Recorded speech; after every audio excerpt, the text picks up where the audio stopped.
Com TV, passa no seu smartphone.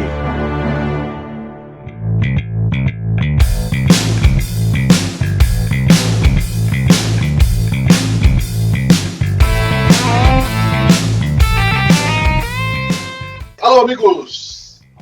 Tudo bem? Estamos começando mais uma edição do Cafeína Talk Show nesta sexta-feira. Programa que se recompartilha, né? Um programa que se multiplica aí pelas redes sociais. Estamos aqui com o Pato Donald, café, informações e cultura para você. E hoje eu tenho a honra, a alegria e o prazer de conhecer aqui pelo Cafeína, né? Conversar com ele. Ele é músico, ele é escritor, ele é químico farmacêutico. Olha aí que know-how que nós trazemos aqui. Bruno Atti Serafini. E as informações que nós temos aqui é que ele também lançou livros pela Europa, enfim, né? Um homem de cultura, tudo bem, prazer. Pena que a gente não pode apertar as mãos nesse momento, mas considere-se cumprimentado, Bruno. Tudo bem? Boa noite. Tudo bom, Miguel? Boa noite. É uma pena mesmo, né? Essa pandemia maluca aí atrapalhando a nossa vida, mas vamos lá, a gente segue, né? Verdade. Agora que eu descubro que você é farmacêutico, né? Não dá para criar aí um remédio dos laboratórios secretos aí, né? Já pensou, se tivéssemos essa expertise, já estaríamos trilionários, né? Ou pelo menos santos, né? Na verdade, o pessoal está correndo atrás, né? Vamos ver o que os colegas aí vão descobrir. Faz um bom tempo que eu não atuo na área, né? Mas tem alguma coisinha que outra que a gente presta atenção aí no que está acontecendo, né? Claro. Fala um pouquinho de ti. Vamos começar pelos livros, tá? Lançaste aqui, pelo que eu tenho informação, livros pela Europa, enfim, editora de Portugal. Conta um pouco dessa história para nós. Tu é caxiense, Bruno? Sou caxiense. Na verdade, eu comecei a escrever porque eu tinha muita dificuldade, eu queria escrever letra de música e eu não conseguia. Eu não conseguia colocar no papel, eu só conseguia criar as harmonias. E aí eu fiquei sabendo de histórias de alguns músicos que eles costumavam escrever pequenas fábulas e transformavam elas em música depois. E eu tentei fazer isso, mas eu acabei gostando muito da fábula que eu escrevi e achei que seria melhor seguir pelo caminho da literatura. O primeiro livro que eu lancei foi em 2015, chama O Legado do Führer, e foi com a ajuda aqui do pessoal da Prefeitura de Caxias. Depois eu lancei o Praia da Rocha e o Fixação, que são livros mais do suspense, uma coisa até um pouco mais policial, que aí sim foram pelo Financiarte. E, por fim, eu fiz uma parceria com uma editora portuguesa que chama Chiado e lancei um livro que era para ser uma trilogia. Era um livro Oricalco, que contava uma história uma coisa meio Indiana Jones, assim, sobre o reino de Atlântida. Só que esse não saiu bem como eu imaginava. A editora ela é mais preocupada em simplesmente imprimir os livros do que ajudar o autor a fazer o nome dele. Então, está em suspenso no momento esse projeto, né? Sim. E dentro dessa história toda, hoje vive disso? Tu é um escritor profissional? Tem outras atividades? Eu achei interessante aquele primeiro título, né? Bem polêmico, inclusive, é uma fábula, O Legado do Führer. Tem alguma ligação com a Segunda Guerra, enfim? Não, ele é todo baseado numa história que eu inventei, óbvio, mas com elementos reais, né? É uma história de um relógio que pertenceu ao Hitler e que ele escondeu alguma coisa dentro desse relógio e quando os alemães estão sendo invadidos, ele confia esse relógio para um agente da Gestapo que traz para a Argentina. E nesse meio tempo, na Argentina, o agente ele morre, o relógio é vendido para um antiquário e uma brasileira, em passeio a Buenos Aires, compra o relógio e traz para o Brasil. E a partir daí começa a trama, porque grupos neonazistas dos Estados Unidos e do Brasil, da própria Argentina, estão à procura desse relógio. Ah, muito legal. Vamos parar por aí para não contar o spoiler, né, do livro. Exato, para não dar o final, né, de graça. Isso aí. Mas é certa curiosidade em saber o que há por trás, né, desse mistério, né, dessa ideia. E os outros temas, mais ou menos, que envolve livremente. O que te influencia, Bruno? Eu gosto muito de suspense, eu gosto de assistir séries de suspense, eu gosto de ler muito suspense. Eu gosto um pouquinho, até sou um pouco fã da parte do terror, mas não tão explícito. Eu gosto muito do Stephen King, eu acho ele um ótimo escritor, e eu acho que ele consegue conjugar bem essa questão do terror e do suspense. Então, talvez seja uma influência, não diria assim explícita, mas com certeza um papel influenciador assim na minha escrita. Fala um pouquinho também como é que tu descobriu Portugal, como é que tu chegou a... Tu tem já um crescimento quando já saíste de Caxias do Sul, tu viu circulando aí pelo Brasil, na língua portuguesa, e como é que tu chegaste a Portugal? Portugal foi em internet mesmo, pesquisando editoras e futuras parcerias, eu encontrei esse grupo aí de Portugal, que eles atuam bastante aqui no Brasil, mas, como eu te falei, é uma editora mais preocupada em lançar e deixar que o autor faça o seu marketing e faça a sua distribuição. Eles não estão muito... A preocupação deles não é tanto em promover os autores da casa, eles estão mais preocupados em simplesmente lançar livros. Imprimir e lançar. Pô, mas é um currículo, né? Não, faz parte, a gente aprende, né? E deixa um currículo legal, assim, eu acho que o maior propagandista do artista, eu aprendi, somos nós próprios, né? Eu sou músico também. Com certeza. Não tem ninguém pode gostar tanto do trabalho que nem nós mesmos, né? Se tu não propagandear, e parece que é narcisismo, mas não é. Você sabe que é algo que tem que ser feito, né? A família te suporta, né? Pensa, coitadinho, né? Sonhador, né? Sim, sempre tem isso, né? Os amigos te toleram, então você tem que procurar os estranhos, né? Mais ou menos por aí, né? Os amigos chegam àquele ponto que não aguento mais lançamento desse cara. Eu acho que todo artista passa um pouco por isso, né? Com certeza. Depois que fica famoso, aí diz que não lembra, mas que todo passa. Eu descobri o Kindle recentemente. Não gostava, mas eu me acostumei, assim, com alguns ajustes de luz para leitura digital, um processo de divulgação da Amazon com vários livros gratuitos que estimulou também esta leitura, né? Como é que tu vê isso, né? Essa realidade? Tem como o artista trabalhar por aí, já que tu também trabalha na tua divulgação, ganhar uma grana, inclusive, com isso? Ou tu acha que é um caminho ainda assim adaptado? Eu acho que é válido, eu acho que tem que tentar, porque a gente tá numa nova era, né? Hoje em dia, quem não sabe mexer com computador e internet vai ficando para trás.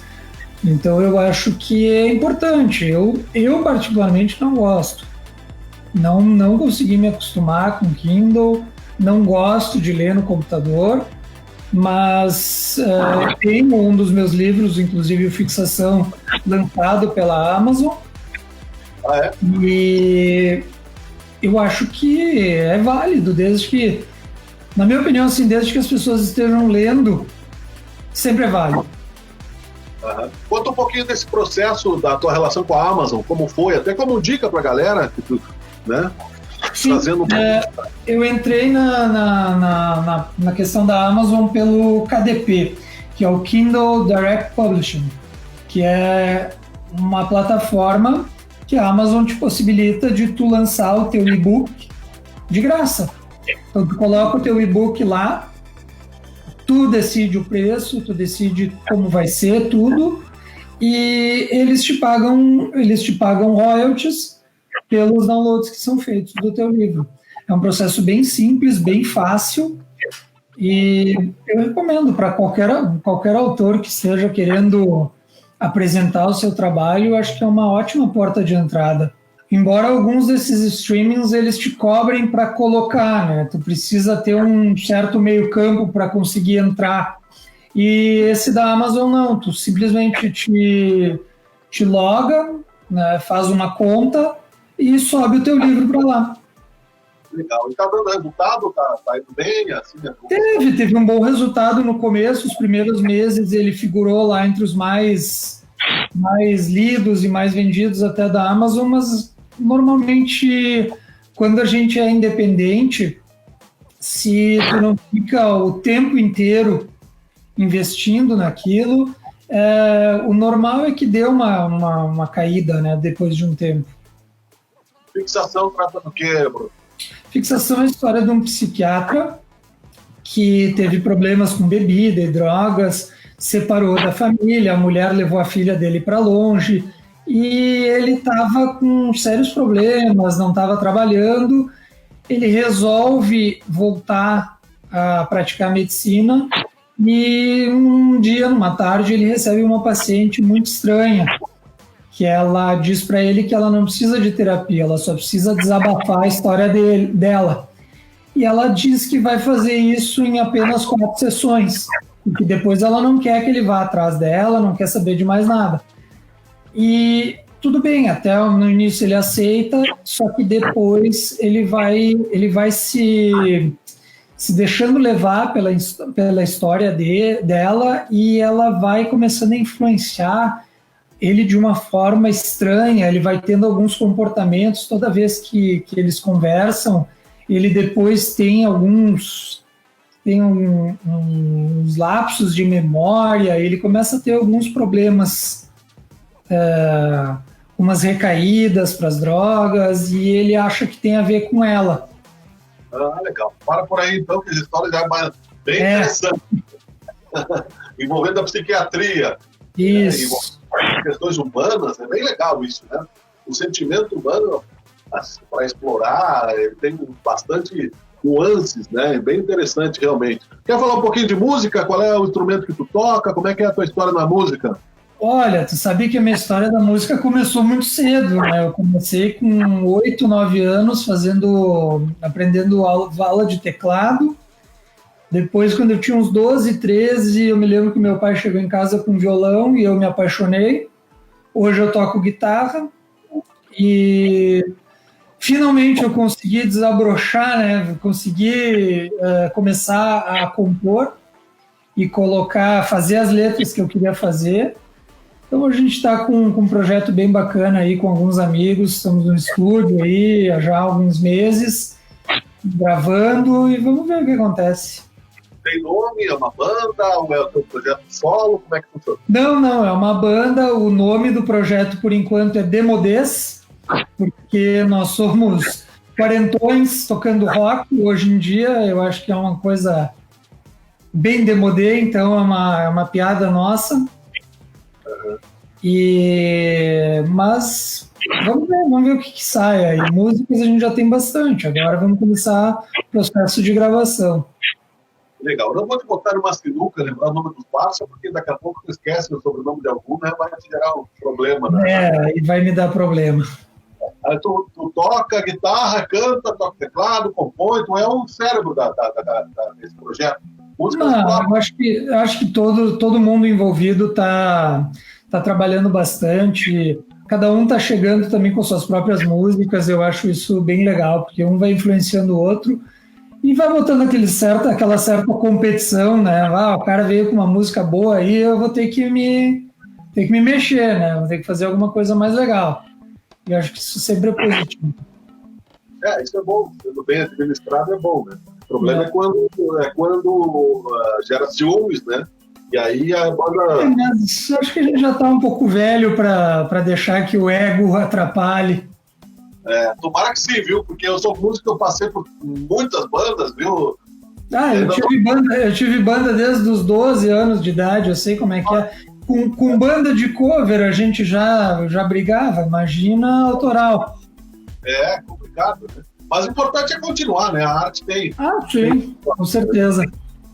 Que legal. E para saber mais aí sobre essa figura aí, musical e também escritor, onde é que te acha na rede social? É pública? Está à disposição? Tem uma página, Bruno? Como é que faz? Eu tô com minha página do Instagram, que é o Bruno Atti Escritor. E no momento eu até tinha a minha página na internet, mas eu acho que eu esqueci de pagar a anuidade e me cancelaram. Mas eu tô no Instagram, é Bruno Atti Escritor. Legal, não pagou hospedagem e despesa, não tem? Me despejaram. Mas tudo bem, não tem problema. Bruno Atti Escritor, né? E assim tá no Instagram. Isso aí. Que legal. E algum projeto de futuro já saindo da gaveta? O meu guri nasceu ano passado, e aí, desde que ele nasceu, tá difícil escrever, né? É difícil sentar e passar aquelas 3, 4 horas que eu passava escrevendo, mas eu estou bastante dedicado para música nesse momento. Eu tenho alguns manuscritos ali na gaveta, mas no momento eu estou mais dedicado na música. Legal. Estou organizado para escrever, Bruno, porque tem gente, né, que para escrever, por exemplo, se eu sentar para escrever, se eu não começar e terminar, eu não consigo me lembrar depois do que eu escrevi e não tenho vontade de reler o que eu escrevi. Eu não sei, muita gente é assim, outras pessoas são organizados, sistemáticos, fazem, né, a história dos personagens. Como é que é a tua forma, para concluir? A minha forma é simplesmente eu abro o Word e começo a escrever. Eu deixo a história fluir. Eu tenho pelo menos uma ideia assim, de organização, seria o fato de que quando eu começo mesmo para valer a escrever, eu me coloco uma meta de 1.500, 2.000 palavras por dia. Sim. Agora, fora isso, eu gosto de deixar a história desenvolver, eu não gosto de criar um roteiro para ela. Bruno, muito obrigado, o tempo é curto, Obrigado. É uma introdução aí ao nosso bate-papo. A gente vai falar mais vezes pessoalmente e outras vezes também. Espero que sim, né? Espero que a gente possa se encontrar sem máscara, numa boa, né? Quando essa loucura toda já estiver para trás. Legal. Valeu, irmão. Um abraço. Foi um prazer. Obrigado, um abraço. Tchau. Conversamos aí com o Bruno Serafini, né? Que é aí músico e escritor e uma personalidade aí da nossa cidade também, aqui no Cafeína Talk Show. Legal? Curta, compartilhe, muito obrigado pela sua participação. A gente sempre tenta, né, trazer aí pessoas que colaboram com a nossa cidade, quem sabe, né, muitos desses que passam por aqui irão bem mais adiante, né, do que a gente imagina, e isso nos dará sempre grandes honras. Um bom final de semana para você que está vendo agora ao vivo e também, né, nos compartilhamentos. Cafeína Talk Show, semana que vem, mais um assunto, mais gente legal aqui para conversar conosco. Tá legal? Um abraço, valeu, obrigado, tchau.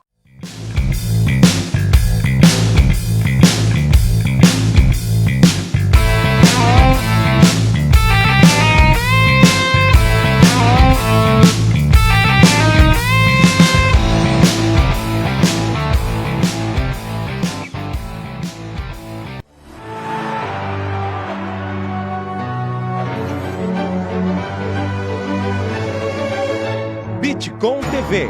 Passa no seu smartphone.